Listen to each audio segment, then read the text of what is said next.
وقال ربنا جل وعلا إن الذين يحبون أن تشيع الفاحشة في الذين آمنوا لهم عذاب أليم في الدنيا والآخرة والله يعلم وأنتم لا تعلمون.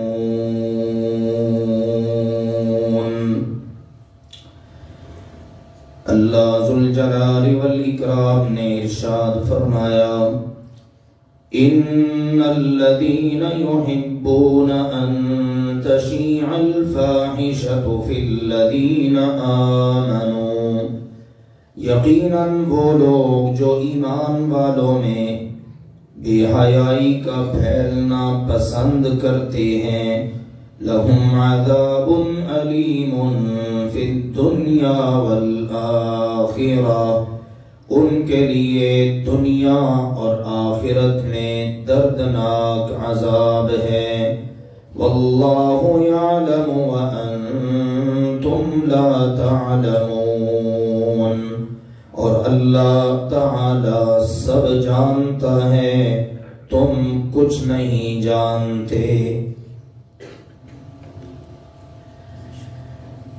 اللہ تعالی انسان کو پیدا فرمانے والا ہے، بڑی عزت اور تکریم سے نوازا، اس کا نام انسان رکھا، جس کی وجوہات تسمیہ میں سے ایک یہ بھی ہے کہ یہ انس کرنے والا ہے اور انس کو پسند کرتا ہے۔ مانوس ہو جانا، محبت کرنا اور محبت کی طلب، یہ ہر انسان کی خواہش ہے۔ اللہ ذوالجلال والاکرام کتنا ہی محبت فرمانے والا، مشفق، مہربان کہ اس نے اپنی مخلوق انسان کے لیے زندگی کی ہر ادا کے متعلق رہنمائی، ہدایت، ضابطہ، طریقہ آسمان سے بذریعہ وحی نازل فرما دیا۔ بالخصوص مسلمان کے لیے دیکھیے کہ قرآن ھدی للناس ہے، اللہ کی طرف سے اترا ہے سارے انسانوں کے لیے ہدایت بن کر، لیکن یہ ہدایت ملے گی کن کو؟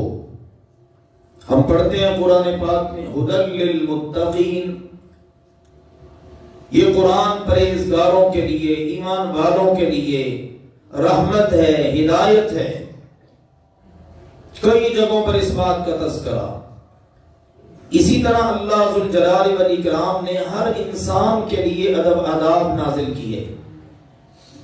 آپ نے دنیا میں رہنا ہے، آپ کے اپنے جسم کے حوالے سے یہ فرائض، یہ ذمہ داریاں، آپ کے والدین کے حوالے سے آپ کی یہ ذمہ داریاں، اسی طرح سے دیگر معاملات، اور اس کے ساتھ ساتھ آپ کی زندگی کا سب سے یہ اہمیت کا حامل معاملہ، آپ نے کسی کو اپنے دل میں جگہ دینی ہے یا دل سے نکالنا ہے، اس سب کے لیے بھی ہدایت اللہ کی طرف سے ہے۔ اور ہمارے پیارے نبی سیدنا محمد کریم صلی اللہ علیہ وآلہ وسلم نے اپنی حدیث پاک میں ایک بڑی پیاری بات ارشاد فرمائی۔ آپ کا فرمان گرامی ہے من احب للہ وابغض للہ، جو بندہ کسی کو اپنے دل میں جگہ دے، یعنی اس سے محبت کرے، اور اس کی نیت پیچھے یہ ہے کہ میں اس کے ساتھ محبت کر رہا ہوں، اس کو اپنے دل میں جگہ دی ہے اللہ کے لیے۔ اصل محبت تو اللہ کی ہے، میرے دل میں اللہ کی محبت ہے تو میں فلاں کو اپنے دل میں جگہ دے رہا ہوں، اس سے محبت کر رہا ہوں۔ اور فرمایا ابغض للہ، کسی سے بغض رکھتا ہے، دل سے اس کو نکال دیتا ہے، غصہ ہے اس پر، نفرت عداوت ہے، وہ بھی صرف اللہ کے لیے کرتا ہے۔ مجھے اس سے نفرت ہے اس لیے کہ میں نے اپنے اللہ کو راضی کرنا ہے، یہ اللہ کا نافرمان ہے، یہ اللہ کا باغی ہے، یہ اللہ کا دشمن ہے، ٹھیک ہے۔ اس طرح سے ان مقاصد کے تحت، محبت بھی اس مقصد کے تحت اور نفرت بھی اسی مقصد کے تحت۔ پھر بعض باتیں دیگر بھی ارشاد فرمائیں، وَأَعْطَى لِلَّهِ وَمَنَعَ لِلَّهِ، کسی کو کچھ دیتا ہے اللہ کے لیے، نہیں دیتا تو تب بھی اللہ کے لیے۔ یہ چیزیں جس کے اندر پوری ہو جائیں کہ محبت بھی اللہ کے لیے، دشمنی بھی اللہ کے لیے، تو فرمایا فَقَدْ اسْتَكْمَلَ الْإِيمَانِ، اس بندے نے اپنا ایمان مکمل کر لیا۔ ذرا غور کیجئے، مسئلہ ایمان کا ہے، میرے اور آپ کے ایمان کا معاملہ ہے۔ ہمیں تو اتنی بھی آزادی حاصل نہیں ہے کہ ہم اپنی مرضی سے محبت کر سکیں، اپنی مرضی سے نفرت کر سکیں۔ یہ ہے ایک مسلمان، مسلم۔ عربی میں اس اونٹ کو کہا جاتا ہے جس کے ناک میں نکیل پڑی ہے اور اس کی رسی اس کے مالک نے پکڑ رکھی ہے۔ اب یہ اونٹ اپنی مرضی سے نہ چل سکتا ہے، نہ رک سکتا ہے، نہ کھڑا ہو سکتا ہے، نہ بیٹھ سکتا ہے، نہ کھا سکتا ہے، نہ پی سکتا ہے۔ جو اس کا مالک کروائے گا وہی یہ کرے گا۔ میرے عزیزو، میں اور آپ ہم سب مسلمان ہیں، ہمارا مالک اللہ ذوالجلال والاکرام ہے، جو وہ کہے گا وہ ہم نے کرنا ہے، جس سے روکے گا اس سے ہم نے رکنا ہے۔ اب یہ محبت ایک مسلمان کے دل میں سب سے زیادہ محبت اللہ ذوالجلال والاکرام کی ہونی چاہیے، اور اللہ کے بعد سب سے زیادہ محبت اللہ کے حبیب اور اللہ ذوالجلال والاکرام کے محبوب اور اللہ کے خلیل سیدنا محمد کریم صلی اللہ علیہ وآلہ وسلم سے ہونی چاہیے۔ قرآن پاک میں اللہ نے ساری مجبوریاں گنوا دی، ساری مجبوریاں جو پیش ہو سکتی ہیں، بن سکتی ہیں، ماضی میں تھی، اب ہیں، آنے والے وقت میں ہوں گی، اس ساری گنوا کے پھر اللہ نے اپنی اور اپنے رسول کی محبت کا ذکر کیا۔ فرمایا قُلْ إِن كَانَ آبَاؤُكُمْ وَأَبْنَاؤُكُمْ وَإِخْوَانُكُمْ وَأَزْوَاجُكُمْ وَعَشِيرَتُكُمْ وَأَمْوَالٌ اقْتَرَفْتُمُوهَا وَتِجَارَةٌ تَخْشَوْنَ كَسَادَهَا وَمَسَاكِنُ تَرْضَوْنَهَا أحب إليكم من الله ورسوله وجهاد في سبيله فتربصوا حتى يأتي الله بأمره۔ میرے مصطفیٰ کریم فرما دیجئے، اگر تمہارے ماں باپ، آباء و اجداد، یہ بھی پرانا سلسلہ چلا آ رہا ہے، اللہ بخشے ہمارے باپ دادا ایسے ہی کرتے تھے، ایک ایک بات پر غور کرتے جائیے۔ ان کان آباؤکم، یہ باپ دادا، ماں باپ، نانا دادا، نانی دادی، ان کا دین، ان کا مذہب، ان کی طرف سے آنے والی بعض مذہبی روایات، خاندانی روایات، سب اس میں آ جاتی ہیں۔ پھر کہا وَأَبْنَاؤُكُمْ، آگے تمہاری اولاد، بیٹے بیٹیاں۔ جی دل تو بڑا کرتا ہے لیکن دیکھو بچوں نے اس طرح کر دیا، جی بچے نہیں چاہتے، بچوں نے اپنی مرضی کر لی۔ سنیے اللہ کا قرآن، ان کان آباؤکم وابناؤکم، دو باتیں، واخوانکم، تمہارے بھائی، دوست، یار، بیلی، احباب، مجلس میں بیٹھنے والے، ہم نے والا، ہم پہ اللہ، یہ سارے ان میں آ گئے۔ وازواجکم، اور تمہاری بیویاں، مردوں کے لیے ان کی بیویاں، عورتوں کے لیے ان کے شوہر، یہ سارے کا سارا ان کے اندر آ گیا۔ یہی مجبوریاں ہوتی ہیں نا مین، رہی صحیح کسر اللہ نے نکال دی اگلا جملہ کہہ کر وعشیرتکم، تمہارا خاندان، تمہاری برادری، کنبہ قبیلہ، رکھ رکھاؤ، تمہاری سیاست، یہ جو تمہاری ٹھاٹ باٹ، کر و فر، یہ 5 چیزیں ہو گئی۔ وَأَمْوَالٌ اقْتَرَفْتُمُوهَا، مال کماتے ہو بڑی محنت کر کے صبح سے شام تک، اور اس کے لیے وقت نہیں پھر تمہارے پاس کہ تم نماز پڑھ سکو یا تم دین کے لیے وقت نکال سکو. بہت مصروفیت ہے، بڑی مشکل سے دکان سے اٹھ کے آتا ہے اور بھاگم بھاگ پہنچنا ہوتا ہے، فیکٹری چھوڑی نہیں جا سکتی، بڑے بڑے کام چھوٹ جاتے ہیں. کتنے ایسے لوگ ہیں جو اپنے کاروباروں میں اتنے مگن، سال ہا سال سے حج فرض ہے کر ہی نہیں سکے. کاروباری مصروفیات اتنی ہیں جی نکلا ہی نہیں جاتا. آئیے اللہ کا قرآن سن لیجئے. وَأَمْوَالٌ اقْتَرَفْتُمُوهَا، یہ جو مال تم کماتے ہو بڑی محنت کے ساتھ، وَتِجَارَةٌ تَخْشَوْنَ كَسَادَهَا، اور یہ تمہاری تجارت، یہ تمہاری ڈیل، ٹھیک ہے، یہ لوگوں کے ساتھ ڈیل ہو رہی ہے، یہ فلاں آ رہا ہے اس کے ساتھ ڈیل ہو رہی ہے، لین دین ہو رہا ہے، ملک میں پھیلا ہوا کاروبار ہے، ملک سے باہر پھیلا ہوا ہے. ذرا سا گراف نیچے آ جائے اس کے چہرے کے اوپر سلوٹیں پڑنا شروع ہو جاتی ہیں. بڑا ڈرتا ہے، خوف کھاتا ہے. اصل مال کم نہیں ہوتا، صرف پروفٹ جو اس کے اندر سے اللہ نے منافع دینا ہے وہ تھوڑا سا کم ہو گیا نا تو اس کے ہاتھ پاؤں بھول جاتے ہیں. یہ تجارت تخشون کسادها، وہ تجارت جس میں مندہ پڑنے سے تمہیں بڑا ڈر لگتا ہے.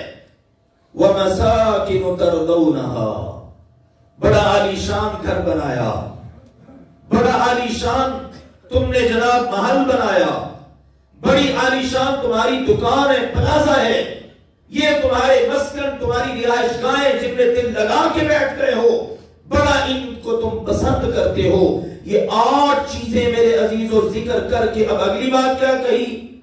اگر یہ ساری چیزیں یا ان میں سے کوئی چیز احب الیکم من اللہ ورسولہ وجہاد فی سبیلہ، اگر تمہیں یہ ساری چیزیں اللہ سے زیادہ پیاری ہیں، یہ سب دینے والا کون ہے؟ کسی کو زیادہ دے دیتا ہے، کسی کو کم، کسی کو دیتا ہی نہیں ہے، کسی کو دے کے واپس بھی لے لیتا ہے. ماں باپ سے شروع کیجئے اور اینڈ تک آ جائیے، 8 چیزوں پر نظر دوڑائیے. یہ سب دینے والی ذات اللہ کی ہے. وہ کہتا ہے جس نے دیا ہے اسی کو بھول گئے، اس سے زیادہ محبت اس کی عطا کردہ چیزوں سے ہو گئی. ہمیں بھی غور کرنا چاہیے. ہم اگر کسی کو کوئی چیز دیں وہ ہمارا بڑا پیارا ہو، وہ ہمیں چھوڑ کر اب اس چیز سے محبت شروع کر دے، ہم اس کو منہ نہیں لگائیں گے. یار تو نے سمجھا ہی نہیں، ہمیں ہماری قدر ہی نہیں جانی، تو نے چیز سے محبت شروع کر دی ہم سے چھوڑ کر. رب کہتا ہے اگر تمہیں بھی اللہ کو چھوڑ کر ان چیزوں سے محبت ہو جائے، اور پھر دوسرے نمبر پر ہیں اللہ کے رسول صلی اللہ علیہ وسلم، من اللہ ورسول، اللہ کے رسول سے بڑھ کر ان چیزوں سے محبت. اور اللہ رسول کی محبت کا پتہ کہاں چلے گا؟ اس کا پتہ چلے گا جہاد فی سبیل اللہ میں، جہاں پر مال لگاتے ہوئے بھی بڑی بندے کو تکلیف ہوتی ہے، اور اسی طرح سے جان لگاتے ہوئے تو یہ تو بڑے بلند حوصلہ لوگوں کا کام ہے کہ وہ جانیں بھی پیش کر دیتے ہیں. باقی کام کرنے قدرے آسان ہے، نماز پڑھنا، روزہ رکھنا، زکوٰۃ دینا، حج کرنا، دیگر امور زندگی کے چلانا، لیکن جہاد فی سبیل اللہ اللہ نے اس لیے اس کو 30 نمبر پر بیان کیا. اللہ رسول کی محبت کا پتہ ہی جہاد فی سبیل اللہ میں چلے گا. اگر تمہیں ان 3 چیزوں سے بڑھ کر ان چیزوں سے یا ان میں سے کسی سے محبت ہے تو پھر فتربصوا، پھر انتظار کرو، حتی یأتی اللہ بامرہ، ایسے لوگوں پر پھر اللہ کی رحمت نہیں آتی بلکہ اللہ کا عذاب آیا کرتا ہے. پھر یہ کہتے ہیں اللہ کی طرف سے رحمتیں آئیں، ہمارے جناب کاروبار کھل جائیں، ہماری منڈیاں ٹھیک ہو جائیں، ہماری مارکیٹیں ٹھیک ہو جائیں، ہمارے گھروں میں سکون آ جائے، ہمارا ملک ٹھیک ہو جائے، اچھے حکمران مل جائیں. ایسا پھر ان کو نہیں ملنے والا، کیونکہ اس ادا والے لوگوں پر پھر اللہ کا عذاب آیا کرتا ہے. تو اس لیے میرے عزیزوں ہمیں یہ بات اچھی طرح جان لینی چاہیے، سب سے زیادہ محبت اللہ کے ساتھ اور اللہ کے بعد سب سے زیادہ محبت سیدنا محمد کریم صلی اللہ علیہ وسلم کے ساتھ. پھر جہاد فی سبیل اللہ، اللہ کا دین، اس کو اول پہ رکھنا ہے. باقی محبتیں سب اس کے تابع ہیں. اور اسلام آپ کو روکتا نہیں ہے کیا محبت نہ کریں، اسلام آپ کو روکتا نہیں ہے اس سے، لیکن اسلام یہ ضرور کہتا ہے محبت کرو، ضرور کرو، لیکن حلال کی کرو اور صحیح اور اچھی کرو. والدین سے محبت، بہن بھائیوں سے محبت، اعزاء اقارب سے محبت، اللہ کے نیک بندوں سے محبت. اسی طرح سے آپ کے نکاح میں جو عورت آ گئی یا عورت کے نکاح میں جو مرد آ گیا، ان کی محبت تو اللہ کے نبی علیہ الصلوۃ والسلام نے فرمایا اس کی تو مثال ہی کوئی نہیں.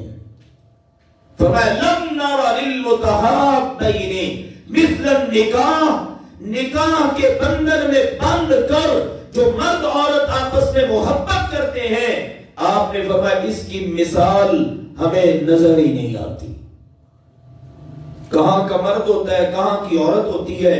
قبول ہے کہ دو بول کے بعد اب وہ اس کے نکاح میں آ گئی، وہ اس کا شوہر بن گیا. اب ان کی جو محبت ہے اس کی مثال ہی کوئی نہیں. یہاں پر آ کر میرے عزیزوں ہمارے معاشرے میں بربادی ہے، تباہی ہے، ناجائز محبت ہے. اور پھر ہمارا جو کلچر، ہمارے اندر جو مغربی روایات آ گئی، ہمیں جو انٹرنیٹ نے اور دیگر سہولیات نے یہ جو پوری دنیا کو ایک گلوبل ولیج بنا دیا، اب ہر چیز آپ کے ہاتھوں میں ہے اور اس کے ذریعے کہاں کے کہاں رابطے ہوتے ہیں. اور پھر غیر محرم مسلمان کو اگر دیکھو تو مسلمان شروعات سے لے کر انتہا تک کن دلدلوں کے اندر دھکے کھاتا ہے، دھنستا چلا جاتا ہے. اس لیے اللہ نے کہا بے حیائی کے قریب بھی نہ جانا.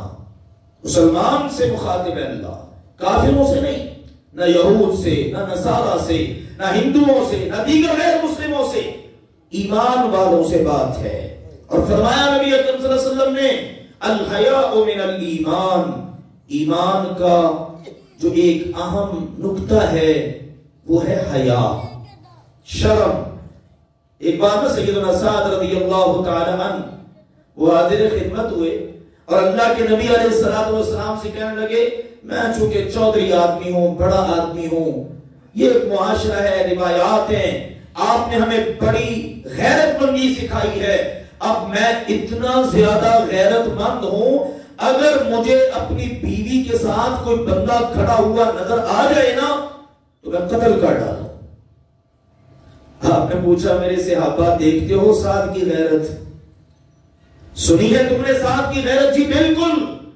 فرمایا سعد بڑا غیرت مند ہے، وَأَنَا أَغْيَرُ مِنْ، اور میں سعد سے بھی زیادہ غیرت مند ہوں، میں سعد سے بھی کہیں زیادہ غیرت مند.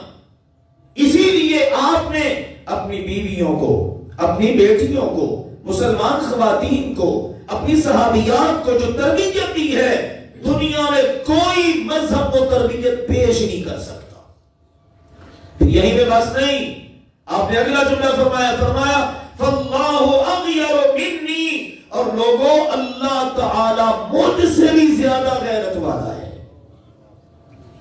اللہ کیسے پسند کرے گا کہ اس کی کوئی غیر محرم بندی ہو، اس کی بندی، اور ہو وہ غیر محرم ایک مرد کے لیے، اب وہ اس کے ساتھ وہ کہتے ہیں صرف کھڑی نظر آ جائے، رَأَيْتُ رَجُلًا مَعَ امْرَأَتِي، میں اپنی بیوی کے ساتھ کسی مرد کو دیکھ لوں بس تو مجھ سے برداشت نہیں ہوگا، میں تو دونوں کو ہی قتل کر دوں گا. اور پھر اللہ کے نبی کو کتنی غیرت آتی ہوگی کہ میں نے اپنے کلمہ پڑھنے والوں کو کیا غیرت مندی سکھائی، مردوں کو بھی عورتوں کو بھی. اور یہ کس راہ پر چل پڑے. اور پھر اللہ کو کتنی غیرت آتی ہوگی کہ میں نے ان کو پیدا کیا، میں نے ان کو بنایا، تخلیق کیا، اتنی عزت دی، اب یہ حرام کاری اور غلط راہ پر چل پڑے. اللہ کیسے برداشت کرے گا ایک غیر محرم مرد غیر محرم عورت کے ساتھ غیر محرم لڑکا غیر محرم لڑکی کے ساتھ یہ آپس میں جناب آشنائیاں بنائے، محبتیں بنائے اور شروعات سے لے کر انتہاؤں تک پہنچے۔ ہاں میرے عزیزوں، تباہی بربادی اس وقت ہمیں ہر طرف سے گھیرے ہوئے ہیں اور اللہ کا وعدہ پورا ہو رہا ہے، لہم عذاب علیم فی الدنیا والآخرہ، ایسے لوگوں کے لیے دنیا میں بھی دردناک عذاب ہے اور آخرت میں بھی دردناک عذاب ہے۔ آپ کو شاید اندازہ نہیں آج ہم کہاں کھڑے ہیں۔ اسی ہفتے جو کہ ہمارا دارالفتاح ہے، لوگ رابطہ کرتے ہیں، ایک خاتون کی کال آئی اور دل دہل جاتا ہے، اندازہ کریں آپ، بزرگ عورت ہیں، فرمانے لگی مفتی صاحب آپ سے مسئلہ پوچھا، جی بتائیے۔ عورت کو طلاق ہو گئی، اب عورت کا ہم نے کروایا حلالہ، اگلے مرد کے نکاح میں چلی گئی، جس مرد کے آگے نکاح میں گئی نا حلالہ کے لیے، اس مرد کے ساتھ تعلقات قائم ہوئے، پریگننسی ہو گئی ہے، اب ہم اس کی ابورشن کروا رہے ہیں، صفائی کروا رہے ہیں، بتائیے کب دوبارہ نکاح ہو سکتا ہے؟ کہاں کھڑے ہیں ہم؟ طلاق میں نے کہا باجی آپ یہ بتائیے طلاق کس نے دی ہے؟ جی وہ تو مرد نے دی ہے۔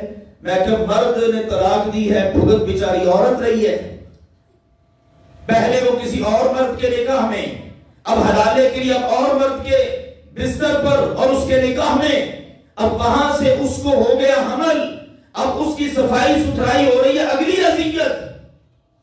آپ کو خیال نہیں یہ ہمارا دین ہے، یہ بے شرمی اور بے حیائی والا دین نہیں ہے۔ ہمارے نبی نے فرمایا جو سابقہ انبیاء سے خوبصورت چیز چلی آ رہی ہے اور مجھ پر آ کر مکمل ہوئی ہے، وہ ہے حیا۔ اور کہا اِذَا لَمْ تَسْتَحِ فَاصْنَعْ مَا شِئْتَ، جب آپ نے حیا نہ رہے تو جو مرضی کرو۔ مولوی تو بیچارے سوچتے ہی نہیں، عوام کو بھی خیال نہیں۔ ہم کے لیے مذہب کی مثال دی ہے میں نے آپ کو، اس طرح کی یقین جانیے دسیوں نہیں بیسیوں مثالیں موجود ہیں۔ اور اگر دنیا داری کی طرف چلے جاؤ، ہمارے اسکول گوئنگ بچے بچیاں کالج میں چلے جائیں، پھر ان کے طور اتوار، ان کے انداز، پھر یونیورسٹی میں چلے جائیں تو حالات آپ سب کے علم میں ہیں۔ یہ تو رب کی کسی پر رحمت ہو تو ہو، کو بچ جائے تو بچ جائے، وگرنہ اللہ معاف فرمائے حالت یہ ہے کوا چلا ہنس کی چال اپنی بھی بھول گیا۔ اس امت کو، مسلمانوں کو، مسلمانوں کے بچے بچیوں کو، نام ان کے مسلمانوں والے ہیں لیکن کام میں یہ مغرب کے گندے لوگوں سے بھی نیچے جا گئے۔ آئیے اپنے آپ کو بچائیے، اپنی نسلوں کو بچائیے۔ یہ 14 فروری آ رہا ہے، اگلے جمعے کو ہوگا، کچھ ذکر کریں گے اس وقت۔ کیا ہے یہ ویلنٹائن ڈے ہے، حرام کی محبت کریں۔ اس مسلمان کو اپنا نبی نظر نہیں آیا کہ میں نے محبت کرنی ہے تو اپنے نبی سے پوچھوں، میرے لیے میرا نبی نمونہ ہو۔ دنیا کے اندر کوئی آج تک ہم نے محمد ڈے نہیں سنا۔ 2 ارب مسلمان ہیں نا تقریباً، تو محمد ڈے مل جائے ہمیں، ویلنٹائن ڈے۔ ایک عیسائی جو روایات ملتی ہیں، اتھینٹک تو نہیں ہے اتنی، لیکن چلو جو ملتی ہیں، ویلنٹائن نام کا بندہ جیل میں چلا گیا، اب جیلر کی لڑکی سے اس کو عشق ہو گیا،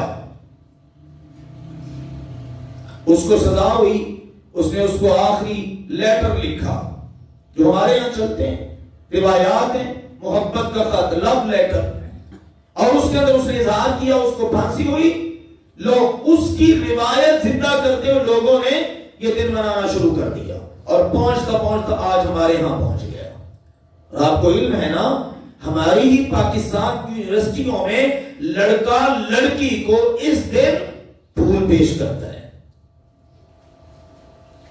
یہ کلچر ہمیں مل رہا ہے یونیورسٹیوں سے، جدھر ہم جانے دیتے ہیں جی ہمارے بچے پڑھیں، ہماری بچیاں پڑھیں، اور مدارس جو الحمدللہ آپ کو عزت سکھاتے ہیں، آپ کو حیا سکھاتے ہیں، آپ کو قرآن بتاتے ہیں، آپ کو احادیث بتاتے ہیں، آپ کو اچھی تعلیم دیتے ہیں، آپ کے بچوں میں حیا پیدا کرتے ہیں، ان سے آج اس امت مسلمہ کو بڑی نفرت ہے۔ آؤ میرے عزیزو، اللہ کے لیے سنبھلنے کی کوشش کرو، سنبھلنے کی کوشش کرو۔ یہ جو ابتدا میں سورۃ النور کی میں نے آیت پڑھی ہے، اس میں اللہ ذوالجلال والاکرام نے کہا جو لوگ ایمان والوں میں بے حیائی کا پھیلاؤ، اس کا پھیل جانا پسند کرتے ہیں، پھیلاتے نہیں، چلو یار جانے دو، ٹھیک ہے، جو لگا بس ٹھیک ہے، خود کچھ نہیں کرتے، کیا کرایا ہو تو اس پر نفرت کا اظہار بھی نہیں۔ یحبون ان تشیع الفاحشہ فی الذین آمنوا، جو لوگ ایمان والوں کے اندر بے حیائی کا پھیلنا پسند بھی کرتے ہیں، لہم عذاب علیم فی الدنیا والآخرہ، ان کے لیے دنیا اور آخرت میں دردناک عذاب ہے، بھگتنا پھر سب کو ہی پڑتا ہے۔ پھر یہ باپ اور یہ ماں جو بڑے دیندار، بڑے تہجد گزار، کتنے ایسے واقعات ہیں، اللہ سب کی عزتوں کو محفوظ رکھے۔ تو آئیے میرے عزیزو، یہ کلچر ہمارا نہیں ہے، ہمارا کلچر ہمیں بتا دیا گیا۔ ہمارا کلچر کیا ہے؟ نبی اکرم صلی اللہ علیہ وسلم مسجد میں تشریف فرما ہے، مسجد نبوی ہے، اور آپ علیہ الصلوۃ والسلام کے صحابہ کرام بڑی تعداد میں تشریف فرما۔ آپ علیہ الصلوۃ والسلام سے ایک سائل نے سوال کیا، اللہ کے نبی جی آپ ذرا بتائیے آج اپنے دل کی بات، ای الناس احب الیک، آپ کو بھی تو آخر انسانوں میں سے کسی سے محبت ہوگی نا، ویسے تو آپ کو اللہ سے سب سے زیادہ محبت ہے، آپ ذرا یہ بتائیے لوگوں میں سے، انسانوں میں سے آپ کو سب سے زیادہ محبت کس کے ساتھ ہے؟ تو ہمارے پیارے نبی صلی اللہ علیہ وسلم نے کیا فرمایا؟ آپ نے ارشاد فرمایا مجھے سب سے زیادہ محبت عائشہ کے ساتھ ہے، مجھے سب سے زیادہ محبت اپنی بیوی عائشہ کے ساتھ ہے۔ یہ ہے ہمارے پیارے نبی کا دیا ہوا کلچر۔ نوجوان ہے، شادی نہیں ہوئی تو کہا تو روزے رکھ، اللہ تعالیٰ تجھے ہمت دے گا، تیری قوت محفوظ ہوگی، تیرے اندر حیا پیدا ہوگی۔ ایک آنے والا آیا، اللہ کے نبی جی مجھے تو بڑی عادت ہے زنا بدکاری کی، سب کچھ سیکھتا ہوں، لیکن آپ مجھے اس کی اجازت دے دیں، جو کہیں گے میں کروں گا، لیکن زمانہ جاہلیت کی میری جو آشنائیں ہیں، جن کے ساتھ غلط یاریاں ہیں، وہ نہیں مجھ سے چھوٹتی۔ آپ علیہ الصلوۃ والسلام نے قریب کر لیا، تربیت فرمائی۔ تیری والدہ ہیں؟ جی جناب میری والدہ تو ہے۔ نبی اکرم صلی اللہ علیہ وسلم نے فرمایا مجھے یہ بتاؤ تم یہ پسند کرتے ہو تمہاری ماں کے ساتھ کوئی دوستی لگائے؟ غور سے سنیے گا ذرا اس حدیث کو اور اس بات اور واقعہ کو اور تربیت کے اس پہلو کو۔ میں عرض کروں اگر ایک اس حدیث کو ہم سب دیکھ لیں ہماری اصلاح کے لیے اس زمن میں بہت کافی ہے۔ جی میں تو بالکل پسند نہیں کرتا کوئی میری ماں سے دوستی لگائے، بلکہ حدیث میں الفاظ ہے پسند کرتا ہے تیری ماں سے کوئی زنا کرے؟ نہ جی نہ، بالکل بھی نہیں۔ آپ نے فرمایا لوگ بھی پسند نہیں کرتے کہ کوئی ان کی ماں کے ساتھ زنا کرے۔ سبحان اللہ، کیسا عظیم مربی محمد مصطفیٰ صلی اللہ علیہ وسلم، کمال کی بات ہے۔ اے نوجوان جب تو پسند نہیں کرتا کہ میری ماں کا وجود داغدار ہو، بتا مجھے کون ہے دنیا میں جو یہ برداشت کرے کہ اس کی ماں کا وجود داغدار ہو؟ آخر جس لڑکی کے ساتھ تو بدکاری کرے گا، زنا کرے گا، اب نہ صحیح تو مستقبل میں صحیح وہ کسی کی ماں بنے گی نا۔ پھر بہن کا ذکر ہوا، خالہ کا ذکر ہوا، پھوپھی کا ذکر ہوا، اس نے سب کا انکار کر دیا۔ دل کی تاریں ہل رہی ہیں، کانوں سے بات مصطفیٰ کی ہوتے ہوئے گزر رہی ہے، دل پہ اثر کر رہی ہے۔ آپ نے جب پوری طرح لوہا گرم دیکھا، آپ نے اس کے سر پہ اپنا ہاتھ مبارک رکھا اور آسمان کی طرف نگاہیں اٹھا کے دعا کر دی، اللہم اغفر ذنبا وطہر قلبا وحسن فرجا. یا اللہ جو مجھ محمد سے ہو سکتا تھا میں نے کر لیا. اس نوجوان کو جو سمجھا سکتا تھا سمجھا دیا. یہ بڑا غیرت والا ہے. اپنی ماں کے لیے, اپنی بہن کے لیے, اپنی خالہ کے لیے, اپنی پھوپھی کے لیے, اپنے قریبی رشتوں کے لیے پسند نہیں کرتا کہ کوئی ان سے چھپی یاریاں دوستیاں لگائے. اس کو سمجھ آ رہی ہے اللہ باقی کام تو کرنے کا, سابقہ گناہ اس کا معاف کر دے, دل اس کا پاک کر دے, اور یا اللہ اس کو پاک دامنی عطا کر دے. پیارے نبی نے تربیت فرما دی, دعا دے دی. یہ دعا بڑی کارگر ہے. جو نوجوان کہتا میں اپنے جذبات پہ قابو نہیں رکھ سکتا, رب کعبہ کی قسم یہ دعا یاد کر لے, پڑھے اللہم اغفر ذنبی وطہر قلبی وحسن فرجی.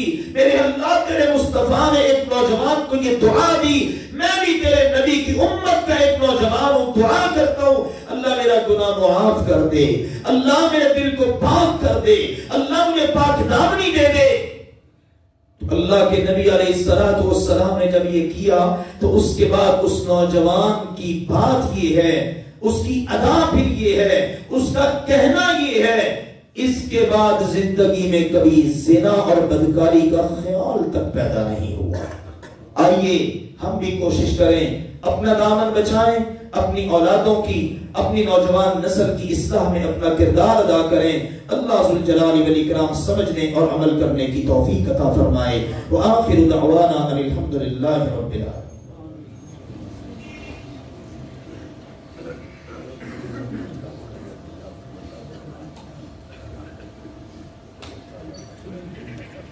الحمدللہ نحمده ونستعینه ونستغفره ونعوذ باللہ من شرور انفسنا ومن سیئات اعمالنا.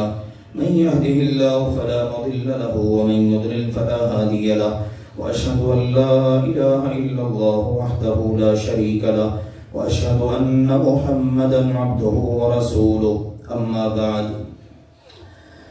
عزیزو, سب سے پہلے ہم اللہ ذوالجلال والاکرام کا شکر ادا کرتے ہیں کہ جس اللہ نے ہمیں اپنے دین کے کاموں کے لیے چنا. الحمدللہ جو ہفتہ گزرا اس ہفتے کو اپنے جامعہ علی المرتضیٰ کی سالانہ تقریب تھی. آپ احباب نے ماشاءاللہ اس میں شرکت فرمائی. جس طرح سے بھی آپ کا اس میں کردار ہے, میری اللہ سے دعا ہے اللہ ذوالجلال والاکرام تمام کردار ادا کرنے والے احباب کو جزائے خیر عطا فرمائے, اور اللہ اس عمل کو اپنی بارگاہ میں قبول فرما لے. الحمدللہ ہماری توقع سے زیادہ اللہ تعالیٰ نے اس پروگرام کو کامیابی دی, کیونکہ ہم تو یہ کہتے ہیں یا اللہ یہ سارے کام تیرے ہیں, ہم تو تیرے نوکر ہیں, ملازم ہیں, ہماری نوکری پکی ہو جائے ہمارے لیے تو بس یہی کافی ہے. اور اس کی اللہ ذوالجلال والاکرام ہمیں جو جزا بنتی ہے وہ دنیا اور آخرت میں اللہ عطا فرما دے. اور اللہ ضرور عطا کرتا ہے, وہ کسی کا رکھتا نہیں ہے اپنے ذمے.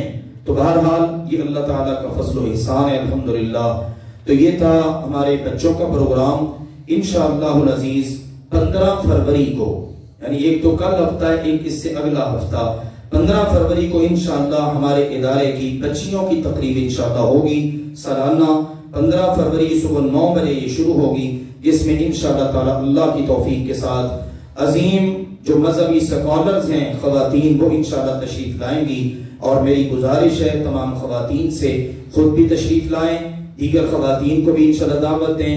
تمام مرد حضرات اپنے گھروں میں خواتین کو انشاءاللہ تعالیٰ اس بات پر آمادہ بھی کریں اور پہنچانے کی کوشش بھی کریں. انشاءاللہ العزیز ان کے لیے بھی انتہائی فائدہ مند ہوگا اللہ کی توفیق سے یہ پروگرام. اسی طرح خواتین کے لیے اعلان ہے کہ رمضان المبارک کی بابرکت ساعتوں میں ہر سال کی طرح اس سال بھی 20 شعبان سے 20 رمضان تک قرآن کریم کا جو تفسیر کا دورہ ہے وہ انشاءاللہ ہوگا. مردوں کے لیے تو الحمدللہ مختلف سلسلے اللہ کی توفیق سے چلتے ہیں. حدیث کی کلاس ہو جاتی ہے ماشاءاللہ، درس و تدریس کے سلسلے ہوتے ہیں، تو خواتین کے لیے اللہ کی توفیق سے ہم نے یہ انتظام کیا ہے، یہ ہر سال ہوتا ہے صبح 9 بجے سے 12 بجے تک۔ تو یہ میری گزارش ہے تمام خواتین اس کے لیے وقت نکالیں اور اللہ کے قرآن کو انشاءاللہ تعالیٰ سیکھیں، سمجھیں، اس کا آپ کو انشاءاللہ دنیا میں اور آخرت میں فائدہ ہوگا۔ اللہ تعالیٰ کی پکڑ آتی ضرور ہے، لیکن انسان کیا کافر خاص طور پر سمجھنے سے قاصر ہوتے ہیں۔ غزہ کے اندر مسلمانوں کے اوپر جس طرح ظلم ہوا، اب امریکی صدر نے کہا ہم غزہ کو اس طرح سے تو خالی نہیں کروا سکے، وہ کہتا ہے غزہ کے مسلمان غزہ کو خالی کر دیں۔ بے وقوفی کی باتیں اور بے عقلی کی باتیں، اور لگتا یہی ہے کہ امریکی صدر جس کا انتخاب ہوا ہے، لوگ ویسے پہلے کہا کرتے تھے یہ ہے بیچارہ پاگل ہی، اور اب اپنی اداؤں سے لگ رہا ہے واقعی پاگل ہے۔ غزہ کے مسلمانوں نے اتنا بارود اور جو کچھ تم نے کرنا تھا اس سب کے باوجود، اپنا سب کچھ تباہ کروانے کے باوجود بھی غزہ کو چھوڑنا گوارا نہیں کیا، تو اب تمہاری ان دھمکیوں سے یا ان باتوں سے کس طرح کر سکتے ہیں؟ تو الحمدللہ ہماری دعائیں اللہ کے فضل و کرم سے مظلوم مسلمانوں کے لیے ہمیشہ ہیں۔ کشمیر کے اندر بھی مسلمانوں نے 77 سال تک دشمن کا مقابلہ کیا، ہر طرح کی قربانی پیش کی ہے، لیکن وہ انڈیا کا تسلط تسلیم کرنے کے لیے تیار نہیں۔ آج پاکستان کے اندر جموں کشمیر کے اندر ریلی نکلتی ہے کشمیر کے حق میں اور کشمیریوں سے اظہار یکجہتی کے لیے، اور تکلیف انڈیا کو ہوتی ہے کہ ٹرمپ کے بیان کے بعد حماس نے پینترا بدلا ہے اور اس نے پاکستان کو اپنا ٹھکانہ بنایا ہے۔ یہ انڈین چینلز پہ سلسلہ چل رہا ہے۔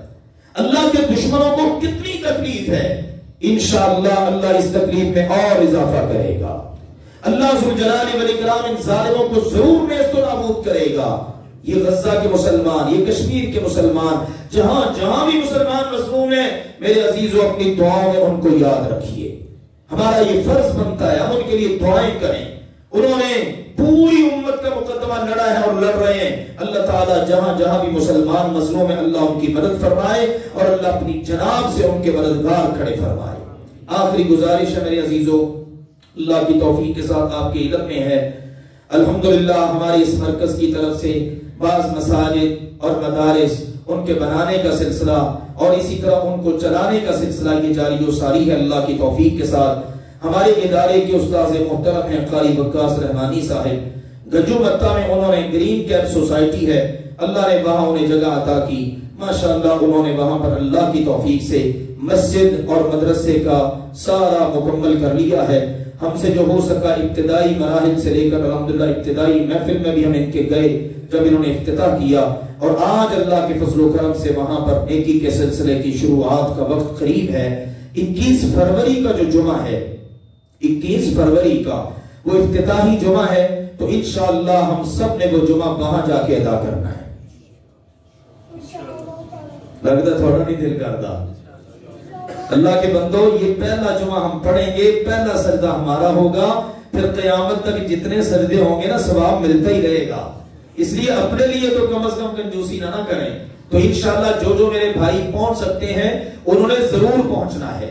یہاں سے انشاءاللہ سواری کا بھی انتظام ہوگا، باہر ماشاءاللہ اشتہارات ہیں، ان پہ مکمل ایڈریس موجود ہے، آپ مل لیجئے گا، پوچھ لیجئے گا۔ اگلا جمعہ 14 کا ہے، اس سے اگلا 21 کا ہے، تو انشاءاللہ افتتاحی جمعہ وہاں پر میرا ہے، تو ہم سب نے وہاں جمعہ ادا کرنا ہے۔ اس سے پہلے کچھ ضروریات ہیں، قاری صاحب نے ذکر کی، تو میں نے کہا ان کو ہم نے ابھی تک جمعہ نہیں دیا، تو آج کا جمعہ ان کی اس مسجد صاحب بن ابی وقاص وہ جو مدرسہ اس کے لیے ہے، تو آپ سارے بھائی میرے عزیز دل کھول کے اللہ کی رضا کے لیے اس مد میں تعاون فرمائیں۔ انشاءاللہ تعالی جمعے کا آغاز ہوگا، آپ کی روحیں راضی ہوں گی۔ قرب و جوار میں کوئی ایسی مسجد نہیں ہے، کوئی ایسا ادارہ نہیں ہے، رونقیں لگیں گی، انشاءاللہ حفظ کی کلاسز چلیں گی، آپ کے لیے اللہ کی توفیق سے وہ بڑا بہترین صدقہ جاریہ بنے گا۔ تو دل کھول کر اللہ کی رضا کے لیے تعاون فرمائیں۔ سپیکر ابھی تک وہاں نہیں لگا، اس کی ضرورت ہے۔ اگر کوئی ایسا میرا بھائی ہو جو سپیکر عطیہ کرنا چاہتا ہو، وہاں کی جو ضرورت ہے اس کے مطابق اندر اور باہر کا مکمل جو سسٹم ہے، اس میں مشینیں اور مائک یہ ساری چیزیں شامل، 2 لاکھ روپے کا ہے۔ اگر آپ سارے بھائی ہمت کر لیں تو آج اللہ کے فضل سے ہم یہی کر لیں کہ چلو سپیکر کا عطیہ ہمارے اس مرکز کی طرف ہو جائے، پہلی اذان ہوگی، پھر جب تک ہمارے پیارے رب کا نام بلند ہوتا رہے گا ہمارے لیے انشاءاللہ صدقہ جاریہ بنا رہے گا۔ یہ ہے عظیم صدقات جاریہ۔ آپ کو اندازہ نہیں، یہ دیکھو نا، یہ میں اس مائک کے اندر ماشاءاللہ خطبہ دے رہا ہوں، یہاں پر بچے تلاوتیں کرتے ہیں، یہاں پر درس و دروس ہوتے ہیں، یہ صدقات کرنے والوں کا بہترین صدقہ جاریہ ہے۔ ہمارے بولے ہوئے ایک ایک حرف اور ایک ایک لفظ کا اللہ انہیں اجر دیتا ہے۔ خواتین بھی بھرپور کردار ادا فرمائیں، اوپر والے حصے میں جو مرد حضرات ہیں وہ بھی، جو باہر میرے بھائی کھڑے ہیں بیٹھے ہیں، سارے ہمت کریں، یہ بچے آپ کے پاس آ رہے ہیں، ذرا ہمت کرو بچے، شاباش۔ اللہ آپ سب کے رزق میں برکتیں عطا فرمائے، اللہ ہماری اپنے گھروں کے ساتھ یہ محبتیں اپنی بارگاہ میں قبول فرما لے۔ اسی طرح اگر کوئی بھائی بالخصوص تعاون کرنا چاہتے ہو وہ بعد میں انشاءاللہ مل سکتے ہیں۔ اللہ آپ کے رزق میں، جان مال میں برکتیں عطا فرمائے۔ جس طرح آپ اللہ کے گھروں کا خیال رکھتے ہیں، میری التجا ہے اللہ آپ کے گھروں کا خیال رکھے۔ اللہ ذوالجلال والاکرام اپنی شایان شان آپ سب کو اپنی رحمتوں سے نوازے۔ اللہ ہمارے عمل قبول فرما لے۔ اللہم اشفنا واشف مرضانا ومرضى المسلمین، اللہم اقض حاجاتنا وحاجات المسلمین، اللہم اعز الاسلام والمسلمین، اللہم انصر المسلمین المستضعفین فی کل مکان، اللہم اغفر لنا ولوالدینا ولاساتذتنا ولجميع المسلمين والمسلمات، سبحان ربك رب العزة عما يصفون، وسلام على المرسلين والحمد لله رب العالمين۔